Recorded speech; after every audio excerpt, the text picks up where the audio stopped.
നാട്ടിലൊക്കെ ഒന്ന് മഴ പെയ്യാന്ന എന്തൊരു ചൂടാന്ന്, സുബ്ഹാനല്ലാഹ്, ഭയങ്കര ചൂടാണ്. മഴക്കാലം ഡിസംബറിലാണ് ഇപ്പോൾ ഈ ചൂട് അവിടെ കാണുന്നത്. എന്തായിരിക്കും ഇപ്പം ഇനി ചൂടുകാലം വന്നാലൊക്കെ? അല്ലാഹു, ഇവിടെ നമുക്ക് എ സി എങ്കിലും ഉണ്ടെന്ന് വിചാരിക്കാമല്ലോ. നാട്ടിലാരെ എ സി? നാട്ടിൽ ഇശാസ്കാരം കഴിഞ്ഞാൽ ഫാൻ ഓഫാക്കി പോവും. സുബ്ഹാനല്ലാഹ്, മുക്രിക്ക ഫാൻ ഓഫാക്കി അത് ഇട്ടാൽ പിന്നെ കച്ചറയാണ് അവിടെ. സമയം കഴിഞ്ഞു. വഅന്നൽ മസാജിദ ലില്ലാഹ് ഫലാ തദ്ഉ മഅല്ലാഹി അഹദ. പള്ളി അള്ളാഹ്ക്കുള്ളതാണെന്നാണ്. ഇശാ മഗ്രിബിന്റെ ഇടയിൽ സുന്നത്ത് നിസ്കാരം കഴിഞ്ഞാൽ പിന്നെ ഏതെങ്കിലും ഒരു മസ്ബൂക്കായി വന്നു ജമാഅത്തിൽ നടക്കുകയാണെങ്കിൽ പോലും ഇമാമിന്റെ ദുആ കഴിഞ്ഞാൽ മുക്രിക്ക് ഓഫാക്കി ഇറങ്ങി, പിന്നെ തൊടാൻ പാടില്ല. അനുവദിക്കപ്പെട്ടവരല്ലാതെ സ്വിച്ച് തൊടരുത്, സ്റ്റിക്കറുണ്ടാവും. സുബ്ഹാനല്ലാഹ്, എന്താ ചെയ്യുക? എന്നിട്ട് മനുഷ്യൻ കൊതുകടിച്ച് നിസ്കരിക്കുക. ആ ഇശാ മഗ്രിബിന്റെ ഇടയിൽ ഒരു ഖുർആൻ ഓതണമെങ്കിൽ അവിടെ പറ്റുമോ? ഫാൻ ഓഫാക്കിയ കൊതുക് ശല്യം എല്ലാ നാട്ടിലും ഇല്ലേ? ഒരു 2 യൂണിറ്റ് കറണ്ടങ്ങ് പോയാൽ എന്താ കുഴപ്പം? മനുഷ്യന്മാരിതിന് പൈസ കൊടുക്കണില്ലേ? കമ്മിറ്റിക്കാർക്ക് എന്തോന്നറിയില്ല. നാട്ടിലെ പൊട്ടിപ്പൊളിഞ്ഞ റോട്ടിൽ ഓടുന്നത് 40-50 ലക്ഷത്തിന്റെ കാറുകളാ. പള്ളിയിലെ കറണ്ട് ബില്ല് ഒരു 2000 രൂപ ഏറെ വന്നു. 2000 വല്ല ഫാൻ തിരിഞ്ഞപ്പോൾ എത്ര വരിക?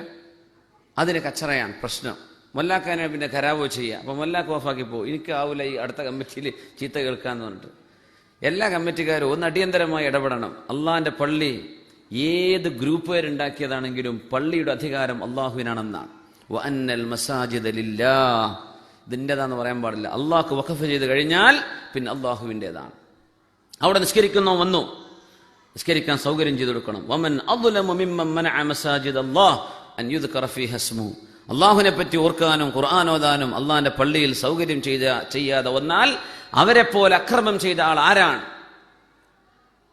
അപ്പൊ അത് വലിയ വിഷയമാണ്. അങ്ങനെ ഒരു കമ്മിറ്റിക്ക് പള്ളിക്കൊക്കെ എത്ര വരുമാനമാണ് എന്നിട്ടായി പിശുക്കുന്നത്? അതാണ് ഞാൻ ആലോചിക്കുന്നത്. നല്ല വരുമാനമുള്ള പള്ളികളായി പിശുക്കുന്നത് ചെയ്യാൻ പാടില്ല, ഒരിക്കലും ചെയ്യാൻ പാടില്ല. ഒരാളെങ്കിലും ആ മനുഷ്യൻ ഫാൻ ഇട്ടോട്ടെ, അതിനെന്താ കുഴപ്പം? ആൾ നിസ്കരിക്കാൻ വന്നതല്ലേ, പള്ളി അതിനുണ്ടാക്കിയതല്ലേ. അതിനിപ്പോ ബില്ലങ്ങ് ഏറെ വന്നു. ഇത്ര ഗൾഫുകാർ അവരൊക്കെ കൊടുത്ത ചോരയുടെ പൈസയല്ലേ നമ്മുടെ നാട്ടിലെ പള്ളിയും കാര്യങ്ങളൊക്കെ നടക്കുന്നത്. അപ്പൊ അതിന്റെ പേരിലൊന്നും വലിയ ഇഷ്യൂ ആക്കി എന്ത് ചെയ്യരുത്, മനുഷ്യന്മാര് പിശുക്കരുത്. എന്ത് പിശുക്കാതൊക്കെ മാനക്കേടായി പോണു പറയാൻ തന്നെ. ഫാൻ ഓഫാക്കി പോവാൻ, സുബ്ഹാനല്ലാഹ്, ആളെ അകത്തുണ്ടായിരിക്കെ ഒന്നും ചെയ്യാൻ പാടുള്ളതല്ല. അവൻ ചുരുക്കി പറയാം, നമ്മൾ വലിയ സൗകര്യത്തിലാണ് അൽഹംദുലില്ലാഹ്. ഇവിടെ നമുക്ക് തണുത്തിരിക്കാലോ, കൊതുകൊന്നുമില്ലല്ലോ, അൽഹംദുലില്ലാഹ്, വലിയ ഭാഗ്യമാണ്. ഇവിടെ നിന്ന് ഗൾഫിൽ നിന്ന് നിസ്കരിച്ചിട്ട് നിസ്കാരത്തിൽ അള്ളാഹിനെ പറ്റി ഓർമ്മ വരുന്നില്ലെങ്കിൽ കാര്യം പോക്കാ. നാട്ടിൽ പിന്നെ കൊതുകടിച്ചിട്ടും ബസ്സിന്റെ ഹോണും വണ്ടികളുടെ സൗണ്ടും ഒച്ചപ്പാടും സമരക്കാരെ ജാതി ഇതിൻ്റെയൊക്കെ ഇടയിൽ ചിലപ്പോൾ അങ്ങോട്ടും ഇങ്ങോട്ടൊക്കെ കൽബ് പോയിന്ന് വരും. ഇത്രയും ശാന്തമായി വളരെ റാഹത്തായി എന്തോ ഒരു സുജൂദിലൊക്കെ കടന്ന് മൂക്കെടുക്കാൻ തോന്നൂല, അത്രയ്ക്ക് സുഗന്ധമുള്ള കാർപ്പറ്റും. സുബ്ഹാനല്ലാഹ്, ഇത്രയും മനോഹരമായിട്ട് ശാന്തമായിട്ട് അല്ലാഹു അക്ബർ, എന്തോ ഒരു ചുരുക്കുള്ള ഖിറാത്ത്, എന്ത് രസമുള്ള പള്ളികൾ, എന്തോ ഒരു വൃത്തി. എന്നിട്ട് നമുക്ക് അള്ളാഹിനെ ഓർമ്മ വരുന്നില്ലെങ്കിലേ അടിയന്തരമായിട്ട് നിങ്ങൾ ആരെയും കാണണം. അത് ഗുരുതരമായൊരു പ്രശ്നം തന്നെയാണ്. അപ്പോൾ അള്ളാഹു തആല നമ്മുടെ നിസ്കാരത്തിൽ ഖുശൂ തരട്ടെ. ആമീൻ യാ റബ്ബൽ ആലമീൻ. നാട്ടിലുള്ളവർക്ക് അള്ളാഹ് കൊടുക്കട്ടെ.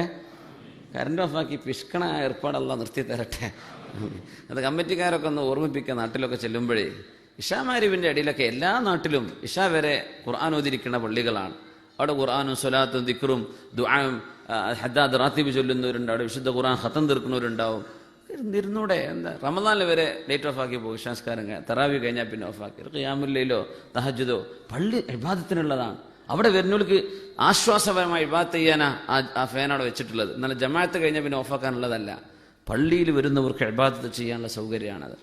അതുപോലെ ബാത്റൂം പൂട്ടി പോകുന്ന ഏർപ്പാട് നമ്മൾ പറഞ്ഞിട്ടുണ്ട് ചിലയിടത്തൊക്കെ. നിർത്തിക്കണമെന്ന് അല്ലാഹു അലം. ഗോദ്രേജിന്റെ പൂട്ടൊക്കെ വേണ്ട തക്കാളി പെട്ട് കിട്ടുമെന്നൊക്കെ നമ്മളെ ആരെയും സിദ്ദീഖ് സാഹിബ് പറഞ്ഞിട്ടുണ്ട്. എനിക്ക് തോന്നുന്നു ആ ജാതി പൂട്ടൊക്കെ പെട്ടത് നാട്ടിലെ ടോയ്ലറ്റുകൾക്കാണ്.